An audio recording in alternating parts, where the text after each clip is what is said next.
That? Okay, let's pause the recording. Aline blogs twice a week at mysteryscenemag.com. She's received the 2013 Raven Award from the Mystery Writers of America, the 1997 Pettyjohn Award from the Sun Sentinel, and the 1999 Ellen Nair Award for Excellence in Mystery Reviewing by the American Crime Writers League. Aline will be interviewing Val McDermid tonight. And I'm going to be introducing Val McDermid. Val's best-selling novels have won the Los Angeles Times Book of the Year Award and Crime Writers Association Gold Dagger and Cartier Diamond Dagger Award for Outstanding Achievement. She is also a multiple finalist for the Edgar Award, including for the Fact Crime nominee Forensics, and she lives in Scotland. And this is the forensics book. Sorry. The forensics book is a wonderful, wonderful book for writers.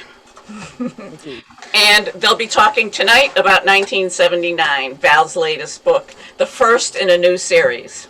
Please welcome Val and Aline. Thank you. Hi, everyone. I am delighted to be interviewing Val. Val is in my probably top 5 of the authors who I really look forward to reviewing and reading every year. So Val, I'm just delighted. You are on mute, Val, so unmute yourself. There we go. Oh, there we go. If y'all have questions, put it in the chat down below, and I will try to get to everyone's questions as we go along. Val, your latest novel, 1979, takes place in, well, the 1979. And your novel revolves around Cambridge graduate Allison Allie Burns. She's recently begun working for the Clarion tabloid newspaper. What was your inspiration for writing 1979? Well, really, 1979 happened because of the COVID pandemic. I got to the end of my previous novel, Still Life, in lockdown in March 2020. And I didn't know what to do because all of my novels up till now have one way or another been set against the contemporary world. And I couldn't understand how to write about a contemporary world that was changing on a daily basis. If you cast your mind back to March 2020, people were dying in large numbers, increasing numbers every day. There was no vaccine in sight. And I had no idea what kind of world my next book was going to emerge into in August 2021. So I thought I need to find some solid ground to stand on here. And I'd been thinking for a while about writing a sequence of novels over a period of time with the same protagonist. And I thought if I'm going to do this, this would be the time to do it. And the place I want to end up is the last year of normal life, which is 2019. So counting back from that in 10-year chunks took me to 1979. And when I got there, I thought, there's a lot to write about in 1979. It's a really exciting year, so I'll start here. That's a very ambitious plan. Yes, I know, it's mad. It's what were you mad. thinking? I know. When I started it writing 79, I thought this is fine, this is fine. And I was about halfway through and it hit me, this is hubris. This is where the gods are going to send down lightning bolts and destroy me. Allie is a very compelling character, and I've always loved your characters because there's so much layers to them. They're complicated people, they're complex people, but they are so believable. And she's intelligent, she's forward thinking, she's very ambitious, and she very much wants to be an investigative reporter. Tell us how you devised this character. Who is Allie to you? Well, I wanted to make her a journalist, partly because I knew that I could write about that with a degree of authenticity and authority, because I was a journalist in Glasgow in that period of time. I was there from 77 to 79. And because also in the days before we had the internet and we all have a ringside seat at everything, journalists were the people who had a ringside seat. They were the insiders. They got to talk to anybody. They got to go anywhere. And I knew what that job involved. So I thought for a start, I wanted her to be a journalist. And I wanted to give her, I guess, a similar background to mine, although I would like to stress that she's not me. She's very different from me. In fact, I think my 1979, if I were to write the novel of my 1979, would be a very different book. And those are the days when I was young, free, and single, apart from anything else. But I wanted someone who had enough legs, if you like, to take me through the next 40 years. So I wanted to give her enough dimension that, to be able to grow and develop as she experiences different things and has a different take on the world. So that really was behind the thinking of where she came from. Why 1979 though? Why not 1969 or something? I mean, it certainly 1979, the novel. You give us a look at the 70s and also the future of the 80s. And that was quite a game. 1979 wasn't kind of a game changer, I think, for the world. Am I wrong, or? I think so. I think it was certainly a game changer in Scotland. But I wanted to have the same protagonist through all of the novels. So I thought that if I started in 79 with her as sort of like 25, that gave me the chance to write her up to 2019 when she'd be 65, and she'd still be credibly, feasibly having a career and doing interesting and exciting things still. If I'd taken her any further back than that, I might have been pushing it a bit to have her at 75 doing all those kind of things. I know, and don't get me wrong, I know lots of older women who are amazing. When we went to New Zealand a couple of years ago, we were staying at one point in a cottage on the Otago Peninsula, and the women who look after it were supposed to meet us there at the cottage, and they emerged from the underbrush wearing a chainsaw. And these are two women in their 70s. And they were saying, we were just clearing off some of the undergrowth to give you a better view. I'm thinking, okay. So, I have no qualms about older women being capable of doing things, but I wanted it to be something that everybody could relate to, not just those of us who are lucky to be enough to be hale and hearty into our 70s and 80s. And a lot of women are still working in their 60s, yeah, and want to continue well into their 70s. So that makes very credible. And also, I think when you started newspapers at age 25 or a little younger than that, you have your illusions dashed very quickly. Yeah. And I'm sure you did too. Yeah, I went into newspapers. I mean, I grew up in very much a working class background. And the paper we took at home was the Daily Record, which was the tabloid I went on to work for. And I genuinely believed that working people deserved newspapers that were both entertaining and informative, that they had a right to the news, if you like, not just to be bred in circuses. And so when I went into newspapers, that was what I hoped I would be able to continue doing. But what happened in the UK in the 1980s with the tabloid journalism, the descent into the gutter, made me realize pretty quickly that I was on the wrong side of history in that one. Well, your novel 1979, it's very much about Scotland's culture at that time. And I think you've given us kind of a ringside seat to our past in 1979. I love that you use the newspaper stories to kind of show the changes in Scottish government, women's rights. You have the IRA terrorism, labor strikes, voting rights, and the general political unrest. And, some of those issues are very unique to Scotland, but you also show us how Scotland's issues and problems are kind of universal to every country. Can you talk about that a little bit? Sure. I mean, I think that we often we focus in narrowly on what's happening in our own country, in our own world, in our own state, without necessarily seeing the bigger picture, the parallels that exist within other places. And that was one of the things I wanted to try and do with this, is to show that the kind of issues that we all struggle with politically, socially, technologically, are not just narrow issues, that they're things that map onto the lives of our friends and our colleagues in different countries and strangers in different countries.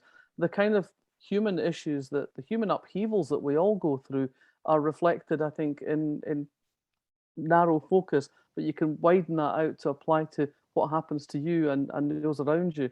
And that's what I wanted to try and do here. There are, as you say, issues that apply particularly to Scotland in that time and place, but I think it's also quite clear if you read it that similar events happen in different places, different times, and people respond in very similar ways because we're human beings wherever we are. And also 1979, the novel, not the year, it shows us that things that happened in 1979, the year, have never quite been resolved. I mean, you talk about Scotland establishing its own parliament in the novel, but that really wasn't established, I think, until 1999. Am I right about that? Yep, that's right, yeah. Yep, I mean, what happened in 79 was we voted to have our own parliament and we didn't get it because the politicians at Westminster changed the rules and moved the goalposts. And if they'd applied the same rules to a general election as they did to that referendum, there would be, I think, 2 members of parliament elected under those rules. But hey, that's life, that's politics. We all know about politicians trying to move the goalposts to make sure they get elected. Nah, that never happens.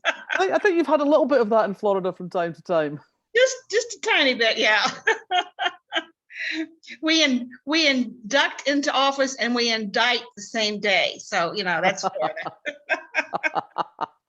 Well, I suppose there's an economy of method there. That's right. That's right. Talking about newspapers, another ongoing theme in your novel, 1979, is the newspaper business and being a journalist at that time. Now, with so many female publishers and editors, it may seem odd to a younger generation that in 1979, male editors seldom assigned women reporters heavy stuff. Yeah. They only needed that woman's perspective on a story. And as a young journalist, you were very much aware of the sexism in the newsroom. How much of your experiences were also Allie's experiences? Well, a lot of the anecdotage is mine, I have to say, or it happened to either to me or to friends of mine. And when I worked on the Daily Record, there was something like 25 male reporters in the newsroom and 3 women.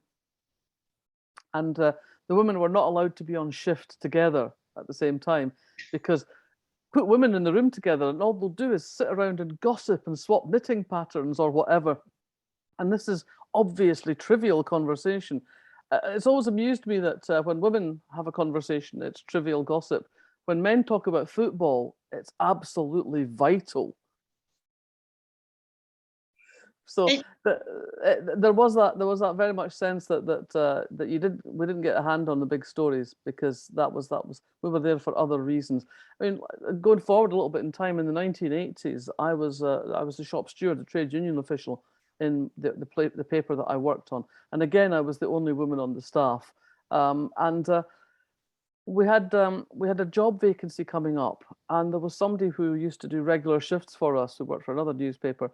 And I thought she was really good. And I went in and spoke to the editor. And I said, you know, if we've got this job vacancy, we should be thinking about Helen for this because she's done some really good work for us. And if we don't snap her up, somebody else will. And the editor was frowning at me and sort of slightly baffled. And I said, but we've already got a woman. And for once in my life, I was speechless. It's just like, okay. Okay.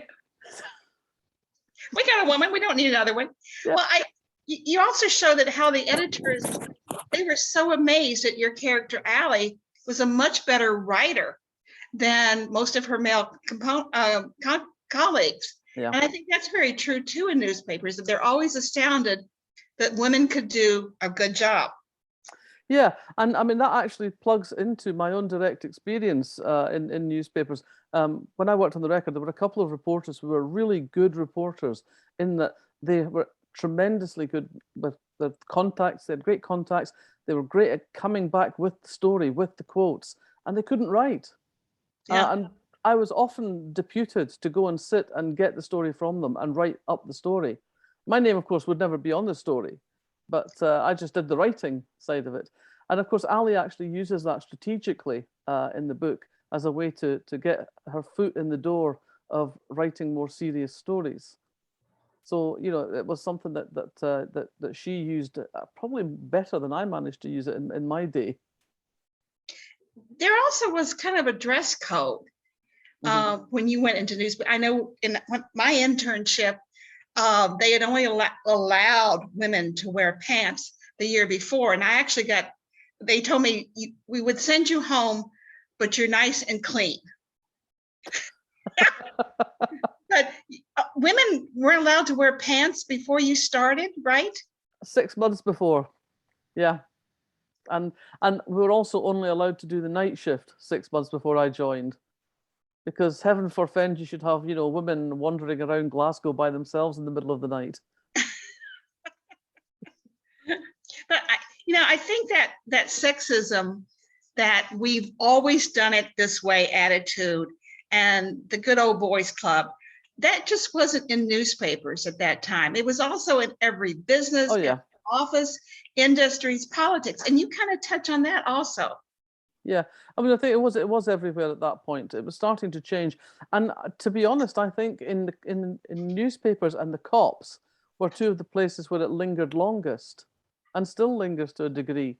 You might think on the face of it that because newspapers don't always have an obviously misogynist attitude, that the attitude among the staff would be different. But that attitude has been persisted for a long, long time. And I'm sure you've seen, you know people in your own experience working in the business who still persist in thinking that you're just a little girl who can do a little bit of this and that, but you're not a proper journalist. Right.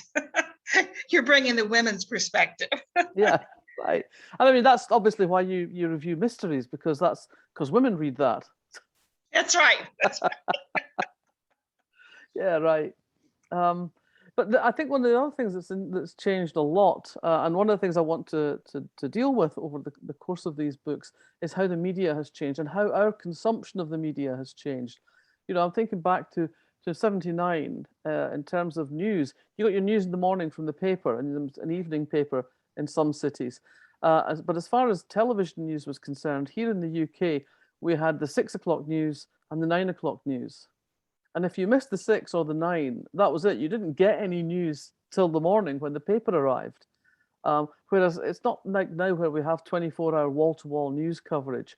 And our experience of news is very different. Because apart from anything else, when you had 2 half-hour bulletins in the day, you only covered the big stories, the big domestic stories, and a few of the big international stories. Now we're entirely inundated by news from all over the globe. We know what's happening in Sudan. We know what's happening in South America. We know what's happening in Russia. And all of that would have gone over our heads. It just wouldn't have been reported because there wasn't space by the time they finished talking about what our politicians were doing and what was happening in our corner of the world. Yeah, exactly. I reading 1979, I was struck by those changes, technology, and how the newspapers and journalism has changed so much, and how it's affected the change, I think, in politics, how politicians pray and play to their constituents, and also how the culture has changed because of that. Yeah. I mean, I liked your book very much, and anyone who's local may have seen my review in the Sunday Sun Sentinel, which and thank you. It was a very generous review. It was warranted. Well, you've been very generous to me over the years. You've been very supportive to me and many other writers, and we really appreciate the work that readers like you do, who take what you do seriously. I mean, these days there are so many people out there who think, I'll just start a blog, and have no real understanding of actually the business, the trade of reviewing and reviewing well. So, props to you for carrying on doing it with such grace and style. Thank you, Val. And also, let me add ethics. That's just so important. And I see that leaking out of journalism, and I see that leaking out of reviewing too. So I appreciate that comment, Val, very much so. I love that you're also 1979, you include a playlist of your top 40 at the back. Yeah. As a reader, that kind of helped me get back in that groove, because music is such a marker of our lives. Can we talk about that a little bit? Sure. I mean, music is a time machine, isn't it? I mean, how often is it when you're shopping and you hear a tune come on the radio in the store, or you're in the car and a song comes on the radio, and it immediately flicks you straight back to where you were not just physically where you were, but where you were at that point in your life. You might be having a broken heart, or you might be in love, or it might be when your kid started school or whatever. But those little moments, and you know, which bar you were in when you first heard something, which club you were in when you danced to a particular song. Was that something that was played at your sister's wedding? Whatever. Those tunes, those songs, those tracks just whisk you straight back into the time, the place, the sounds, the smells, the sights. And I find when I was researching rather than writing, because writing when you've got music with words is quite difficult. But when I was doing the researching, when I was prepping for the book, I was listening to this kind of stuff in the car all the time, and it was taking me back to that place, so I could, when I came to write about it, those things were much fresher in my mind than they would have been if I'd just been relying on memories of the time and the place. So yeah, the music's important, and the music will continue to be important through the whole series. Good, But good. but I have to say, the music that will be on the playlist will be the music that Ali is listening to, which might not necessarily be the same as the music that's in the charts, because I think Ali might just skip the whole hip hop thing, you know?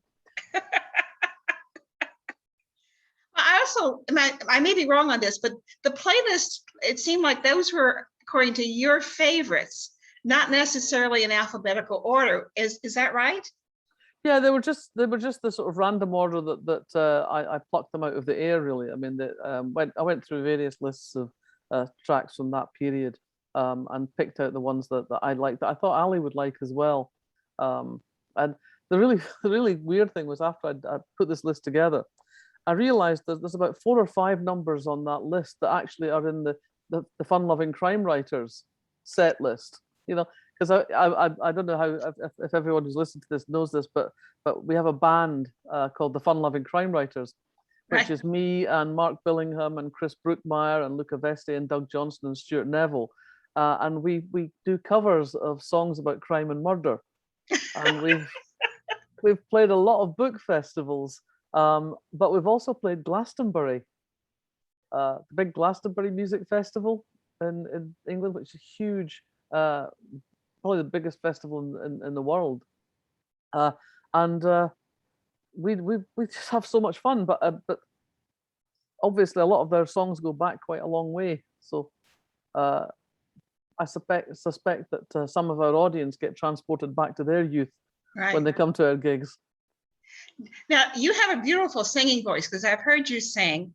And Thank there you. was a book of short stories out about, what, 15 years ago? And I think we came with a CD. That's And right. now, do you play in the band? Do you sing, or what's your role? I sing. Yeah, my guys call me the Debbie Harry of crime fiction. Just call you. Absolutely.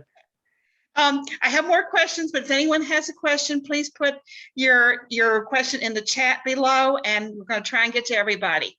Val, you've written 5, I think, very well received standalone novels and 4 series. Among your standalones that I could find was Trick of the Dark, which was one of my favorites of that year.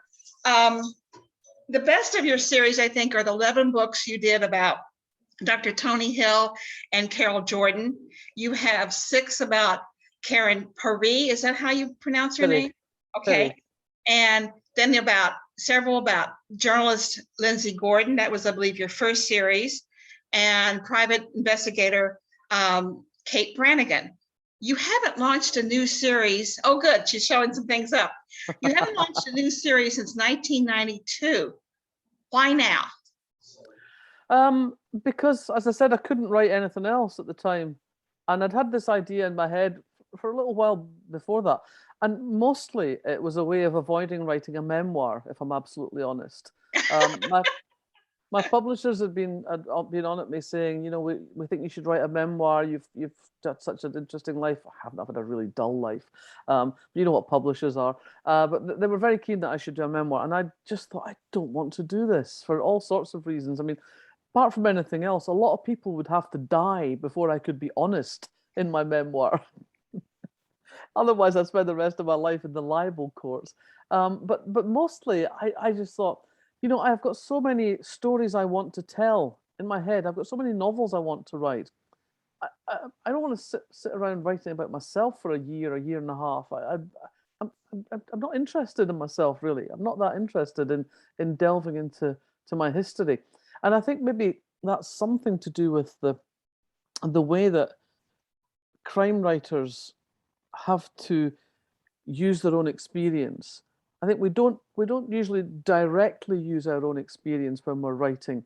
But if you want to write credibly about people experiencing the difficult emotions and grief and jealousy and rage and fear, and you have to dig into your own experience of those things and examine how you felt and how that affected you physically, emotionally, mentally. What made it change? How did you move forward from that? All of those things you have to consider when you're creating characters to give them a degree of authenticity. And I think if you've gone through all that process, we very much live the life examined in order to create the characters that we bring to you. And when we do it well, it's because we've dug into our own experience, been honest about the way things have turned out for us. So frankly, I kind of feel like I've done all the exploring I want to do in the process of creating characters and giving them the kind of issues and experiences that I've given them. And, I thought this is going to be really boring to write a memoir. So I'll use the events that have happened or the things I've seen from the inside, the experience I've had, the way I've seen the world change, the way I've felt about the changes in the world. I'll use that in the fiction. And that enables me to tell stories that are interesting to me in a way that my own boring past isn't. Your past is not boring. I mean, you were raised in a small coal mining town, right? Yeah. And I think weren't you one of the youngest people to be accepted at the university? Yeah. Yeah. I was only 16 when I went, when I was accepted to Oxford. Yeah. That's I just pretty turned impressive. 17 when I went. Yeah. Yeah. Yeah. I mean, I was the first person from a Scottish state school to go to my college at Oxford. So, but yeah, but all of that's kind of ancient history, and I've talked about it a lot, and it's not as if any of this is going to surprise anybody, because I'm not reticent really. Why crime fiction? I mean, you've always been a fan of crime fiction, right?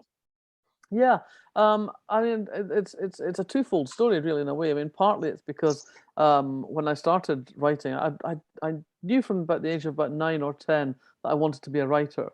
I used to read these girls' school stories called the Shalley School books, and one of the characters in those books grows up to become an author. And I remember one book where she got a letter from her publisher, and there was a check in the envelope. And that was the first time it dawned on me that writing was a job that you got paid money for.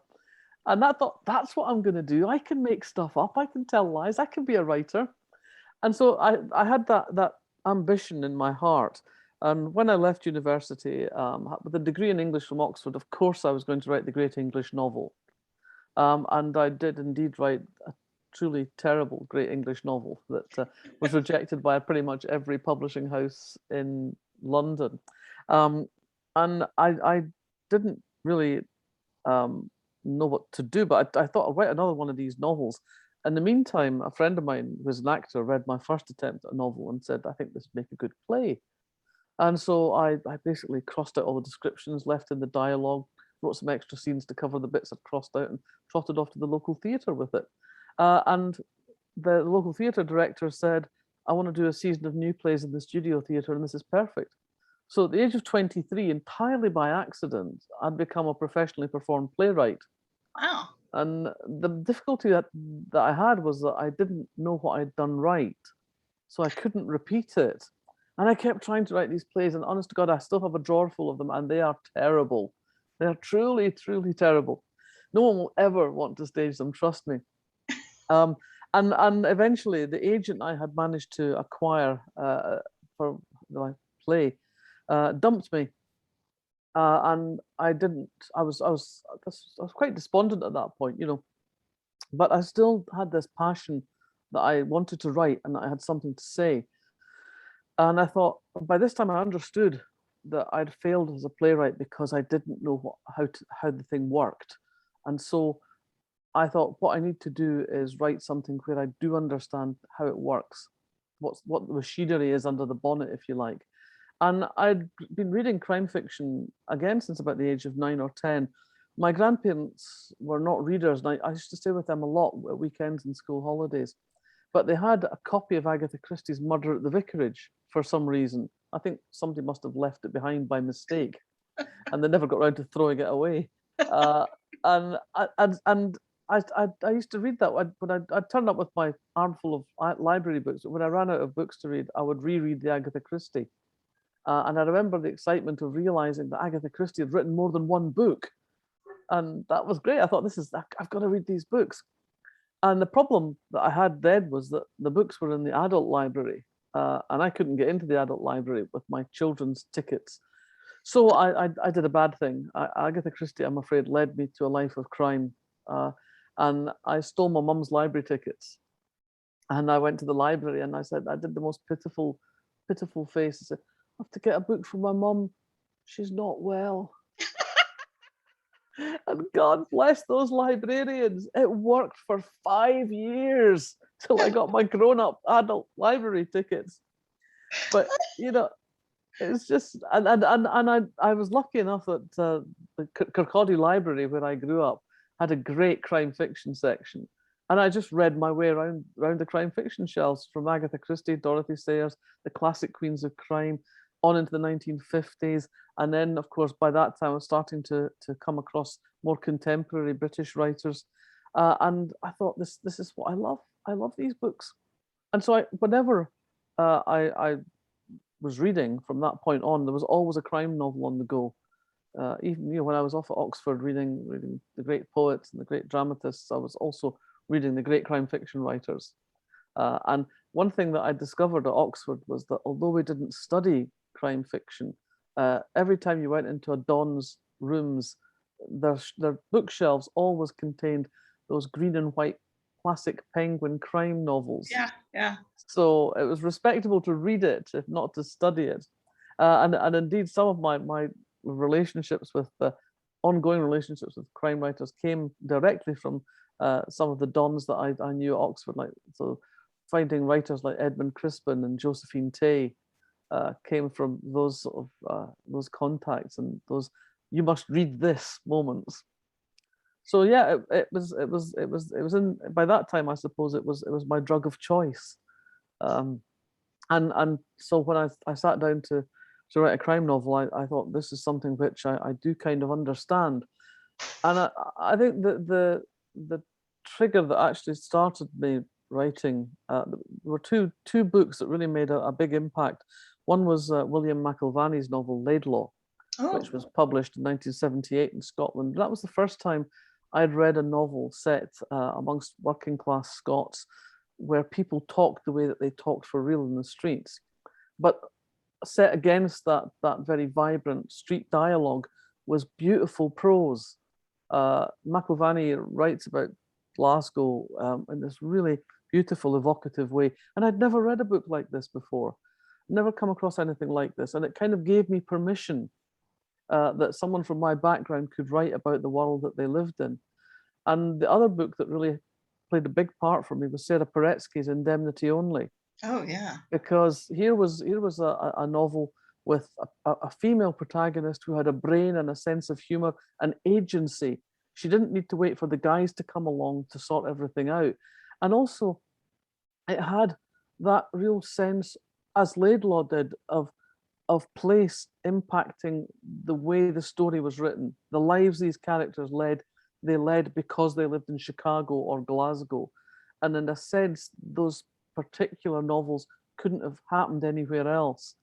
And that really excited me as a way of writing about the world that I lived in, that it didn't have to be set in Scotland Yard or some English country village that I knew nothing about, that I could actually do something different. And I was lucky that I started writing at a time when the crime novel was expanding and developing in lots of different ways. I mean, it's unrecognizable now, the scope of the genre. You can set your novels in any milieu and any period in history, and you will find a devoted band of readers. Yeah. Did your mom ever find out what you were doing? Uh-huh. Oh, years later, I was back doing an event in Kirkcaldy Library, and my mum still lived across the road from the Central Library where we lived when I was growing up.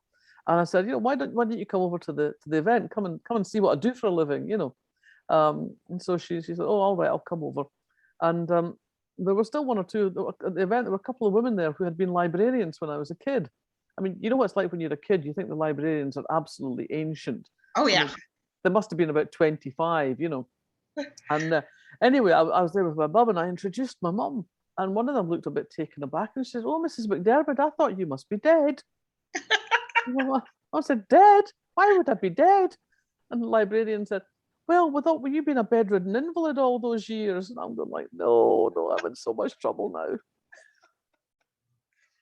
When I came from a very small town. My parents were farmers. When I was 12, I tried to check out a James Bond novel, and they insisted on talking to my mom to make sure it was okay. We didn't have a home phone, so they actually had to track her down. And she said, sure. Good for your mom. Anything I wanted to read was fine. Yeah. Now, how did the pandemic affect what you wrote or how you wrote? Now, I loved your videos, cooking the books. That's on your website, and it's you basically cooking. And if you've never seen Val McDermott separate eggs before, it is a trip. And you also did several small short films. Can you talk about that? Yeah, I was at the beginning of the lockdown. It almost didn't. I almost didn't notice it to begin with because I was in the thick of writing, and when I'm in the time of year when I'm writing, basically what I do is I stay at home and I write and I go for a walk and I come back and I write some more, and that was lockdown life to begin with. We were allowed out for an hour a day to exercise, but other than that, we're supposed to stay home. And it wasn't hugely different for me to begin with. But once I'd finished Still Life, once I'd finished the book, and I was starting to think about how do we live our lives now, and how do I write in this world, I thought that I have to find ways of keeping my imagination occupied, keeping myself occupied, and I knew that I couldn't just dive straight into another novel because at that I was also by that stage thinking about 1979. So I thought I had to do other things creatively to keep me engaged. And the cooking videos came about really because my publishers were eager that I should stay in touch with my readers in the lockdown, and they were thinking I should make some videos about writing. And I'm thinking, God, how boring would that be for me to do it and for you to have to watch it.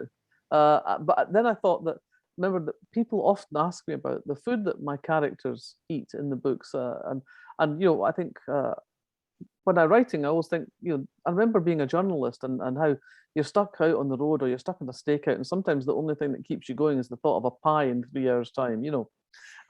Food actually matters to people when they're stuck in all these strange situations. And so I thought, well, maybe I could do a couple of the recipes, because people ask me often about some of the recipes in the books. And so I thought maybe make a video or two about that. And we started off with Hamish's Hipster Porridge from the Karen Pirie novels. And people just loved it. We're getting all sorts of messages from people saying how much they enjoyed it. They started on Facebook, and then Joe, my partner, eventually put them up on a YouTube channel. We ended up making 8 of them. And people again were demanding more, so we made 3 specials and had a lot of fun doing it. It started off, I think, reasonably sedately, but very quickly became very silly. So there's I think they're a lot of fun, and I'm glad that we were able to give people a bit of pleasure during the hard times that so many people were facing. And I made a couple of short films. I made a film for a thing that the National Theatre of Scotland was asking people to do, sort of one single-hander films, and so I wrote one for that called First Things, and I think that's still available on YouTube. And also on your website too, Yeah, yeah. valmcdermott.com. We have a question from Susan Kelly. Was there a role model or mentor who influenced or prompted your writing initially?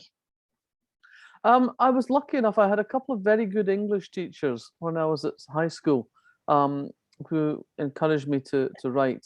Um, I had a teacher called Bob Dick who taught me in second year, and the first story I remember writing was a homework assignment.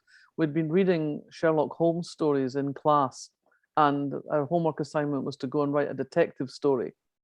And all I remember about this was that I was involved a diamond robbery, but I remember getting great marks for it, and I was excited by that. But I had another teacher called Will Falsop, who was one of those teachers who is really passionate about his subject, and he infects you with that excitement and that passion. And he very much encouraged me to write creatively as well as to write critically when I was one of his pupils. And in fact, he was the person who was probably responsible for me getting into Oxford, because he was the only teacher who really supported me in my efforts to get into Oxford. You know, the head teacher said, "You won't get in, and that'll reflect badly on us." But Wilf gave up his free periods to teach me to some subjects that were not on our Scottish curriculum that might come up in the entrance exam. So I owe him a very great deal. And he and his wife and our family really become firm, lifelong friends. I was recently at his wife's 90th birthday party. So it's great when you're able to maintain contact and relationships with people who have made such a big difference to your life. And it's sort of I'm glad that those relationships have persisted, and that they understand. That people understand what they've meant to you and what difference they can make to you. Oh, yeah, absolutely. Any more questions, please put them in the chat, or even raise your hand, because we're such a small group here. Otherwise, Val and I are just going to keep talking. Your next book is 1989, which I guess will take place beginning in 1989. But will you be doing any series or standalones in between? I suspect probably yes. I mean, I think there will definitely be a Karen Pirie coming up at some point in the not too distant future.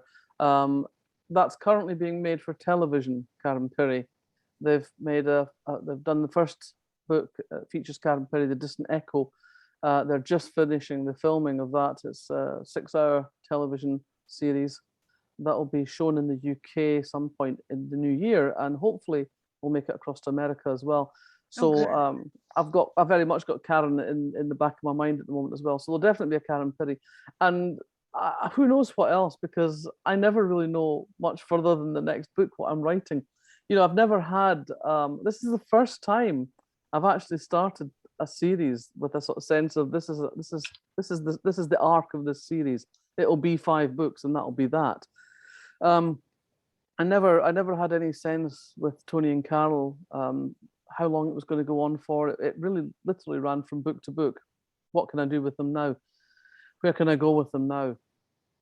So yeah, it's always a bit of a roll of the dice. What's going to happen next? It's whatever book is clamoring loudest in my head. But I suspect that there'll certainly be a Karen Pirie and maybe something else. One of my must-keep reference books is your book called Forensics. I don't know if people can see that or not, but I know that Murder on the Beach has a copy. What was the origin of that book? Because you very much know about forensics. Yeah, the origin of it was there's an organization, the Wellcome Trust, which is a medical research charity, and it's based in London. They have a museum there. It's a fantastic museum with all sorts of exhibits, and they also have a reading room where anybody can go in and use their reading room and access their astonishing collections. And they were rebuilding one of their galleries, and they wanted to reopen it with an exhibition on forensic science. And they wanted a book to accompany the exhibition, not a catalogue, but a book that would sit alongside it, that people came to the exhibition and were interested, could go and get the book and find out more. And they approached me and asked me if I wanted to write it. And I said no, because nonfiction is really hard work. And I'm not a forensic scientist, and I don't think I can do this. And they persisted. And eventually I talked to various people, and I said, okay, well, I'll do it on the basis that you let me talk to active experts in each of the disciplines, as well as covering the history of that particular branch of forensic science. And so they said, okay, that's fine, off you go. And so I did. I had a great time. I went, spent time talking to scientists in lots of different disciplines, and they talked to me about their work. I mean, the great thing about forensic scientists is that they're so enthusiastic, and they want to communicate the science. They want to tell you all about it. So I did that, and then there was the historic research came with greatest deal of assistance from the Wellcome Trust librarians. The librarian Phoebe is just extraordinary. You know, I'd email Phoebe one day and say, I need to find out more about Buck Ruxton. Can you let me have some stuff? And the next day there'll be 22 things in my inbox. You know, thanks, Phoebe. That'll keep me going for a wee while. And so that was really how it came about. And I had some real surprises along the way. That the thing I was least looking forward to was talking to somebody about forensic entomology. You know, beasts and bugs and creepy crawlies. And I went off to meet Martin Hall at the Natural History Museum in London, which is this wonderful Victorian Gothic building in the museum district. And he took me up to his office, which is like up this stone staircase, spiral staircase up to the northwest tower of the Natural History Museum. It was like something out of Harry Potter.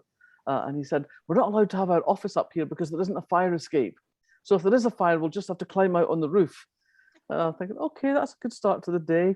And he was one of these people who has such a passion for his subject that I was completely drawn in. And he told me there's some stories in the book that are just like quite extraordinary. And it was an amazing day. And it came to a sort of climax, I suppose, when he offered me to share his lunchtime sandwiches with me, except that they were in the same kind of box that the specimens were kept in. So I was like, I think I'll pass on that one, Martin. But I came away from that experience having been entirely enraptured by what he told me and how he told me it. Even the moment where he said, I'm going to show you some iconic maggots. Ooh. From the 1930s Buck Ruxton case, which broke new ground in forensic science. They've still got the maggots preserved in a little jar. Will you ever do an updated edition of forensics or a part 2? I don't know. I mean, it's tempting because so much change. I mean, it's seven years ago the book came out, and Like that, yeah. huge changes in the field since then. I don't know if I've got it in me. I don't know if I've got the energy to do it again. Maybe it's time somebody else took over. Stephanie Levine wants to know, what advice would you give an aspiring mystery writer of a certain age? Persevere, persist. I think I wrote my first 4 novels on Monday afternoons because that was the only time I had available because of my job. And I think one of the things is to ring fence time and stick to that. So it's up to you what time you have available in your calendar. But I think it's good to ring fence some time, whether it's an hour a day or an afternoon a week or a morning a week, and say, this is when I do my writing. And you spend a lot of time when you're not writing thinking about what you're going to do with the time that you're writing. So you actually become very productive in that time that you set aside. And I would say that's the thing, just to persist. And don't think you're going to get the first chapter right, because you're not. Just keep on going, get to the end. Then you can go back and fix the first chapter. As a writer, what are you most proud of? Or actually, what are you most proud of anyway? Either a book, of your career, or what? What are you most proud of? Well, I've had a lot of accolades and awards and things, and there are things in my body of work that I am proud of having achieved. But I think the thing that possibly means most to me is that a few years ago now, I was given an honorary fellowship at my old college at St Hilda's. And that just means a huge amount to me, because it's a place that has such high academic standards, and it's a place that transformed my life. And to be recognized in that way is something that makes me feel really proud. They also named the bar after me. Well, that's even better. Yeah. Some people get libraries. I've got a bar. You got a bar. You got a bar. We have one more question. How much of the story is known to you when you begin to write? And actually, I hate the word pantser, but do you plot in advance, or is it just kind of comes to you? I used to, when I started out, plot in great detail, because I felt that plotting was my weakest point. And so I spent a lot of time trying to get the story to work. And I used to have file cards, and every scene, every chapter on its own little file card. And when I was working with the Kate Brannigan novels, for example, where I always had a main plot, a subplot, a secondary subplot, and what was going on in her life, I actually had file cards of different colors for each of those story strands. And I would sort of move them around till it seemed to make narrative sense to me. And that worked for me for about, I guess, about 14 or 15 books. And then it just stopped working. I couldn't get to grips with it in that way anymore. It just didn't work for me anymore. And so I developed a much looser way of telling the story. Now I know the broad arc of the story. I know who's done what to whom and why. And I know who the investigator is, and I have a broad idea of where the story is going. And I always know maybe 2 or 3 crucial turning points in the story, and then I set off. I think E.L. Doctorow calls it driving at night writing, where you set off from a place and you've got a destination in mind, but all you can see is the bit of road in front of you. So always know what the next 4 or 5 sections are going to be. So you just have to keep faring forward and hope that eventually you end up pretty much where you wanted to be. Does anyone else have any questions? This is your last chance, because I think we'll be wrapping this up real quickly. Tom, do you have any questions? No. Nope. Okay. A loss.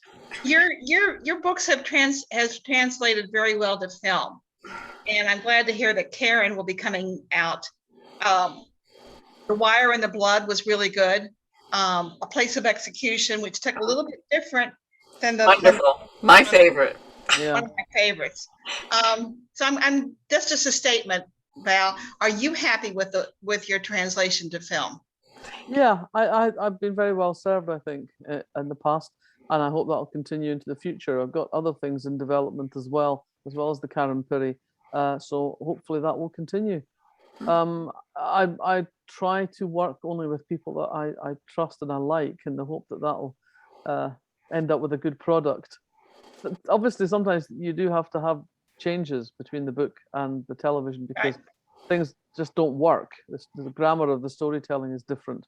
But I think if you concentrate on getting the ambience right and the central characters right, the rest will fall into place. And any other questions? I think this will be a good way to end it. 1979 is now out. Please buy the book at Murder on the Beach, of course. The next one will be 1989, which I'm looking forward to also. And Joanne, I'll turn this back over to you. Okay, thank you both very much. Val, you were wonderful. And I know it's midnight now, your time, so thank you so much for doing this.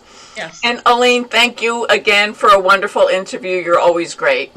My pleasure. My pleasure. Thank you, everybody, for coming. Thank you. Thank you.